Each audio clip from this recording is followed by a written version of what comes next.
વલસાડ જિલ્લાના કપરાડા તાલુકામાં આવેલા ચેપા ગામના લોકો ચોમાસાની ઋતુમાં અનેક સમસ્યાઓનો સામનો કરી રહ્યા છે। આ ગામમાં મોબાઈલ નેટવર્કની ગંભીર સમસ્યાએ લોકોની મુશ્કેલીઓમાં વધારો કર્યો છે। સ્થાનિક લોકોના જણાવ્યા અનુસાર ચેપા ગામમાં 3 મોબાઈલ ટાવર હોવા છતાં એક પણ ટાવરમાંથી નેટવર્ક ઉપલબ્ધ થતું નથી। આના કારણે ગામના મોબાઈલ ધારકોને ભારે હાલાકીનો સામનો કરવો પડી રહ્યો છે। આ સમસ્યા માત્ર ચેપા ગામ સુધી સીમિત નથી, પરંતુ પડોશના મોટી પલસાણ અને નાની પલસાણ ગામોના રહેવાસીઓ પણ મોબાઈલ નેટવર્કની અછતથી પરેશાન છે।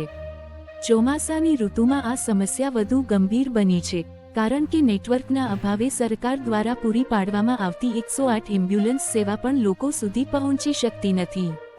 આ ઉપરાંત ઓનલાઈન થતા કામો જેવા કે શૈક્ષણિક કાર્યો, બેન્કિંગ સેવાઓ અને અન્ય ડિજિટલ સુવિધાઓ પણ અટકી પડે છે, જેના કારણે લોકોનું રોજિંદુ જીવન પ્રભાવિત થઈ રહ્યું છે। ચેપા, મોટી પલસાણ અને નાની પલસાણના રહેવાસીઓએ જવાબદાર તંત્રને આ સમસ્યાનું તાત્કાલિક નિરાકરણ લાવવા માટે વિનંતી કરી છે। તેઓએ માંગ કરી છે કે મોબાઈલ ટાવરોની સમસ્યાને ઠીક કરવામાં આવે અને નેટવર્કની સુવિધા સુધારવામાં આવે, જેથી ગામના લોકોની મુશ્કેલીઓ ઓછી થાય અને તેઓ આધુનિક સુવિધાઓનો લાભ લઈ શકે। આ સમસ્યાને લઈને સ્થાનિક વહીવટીતંત્ર અને ટેલિકોમ કંપનીઓ દ્વારા તાત્કાલિક પગલાં લેવામાં આવે તેવી ગામલોકોની અપેક્ષા છે। જો આ મુદ્દે ઝડપથી ધ્યાન નહીં આપવામાં આવે તો ગામલોકો વધુ આંદોલનની ચીમકી પણ આપી રહ્યા છે।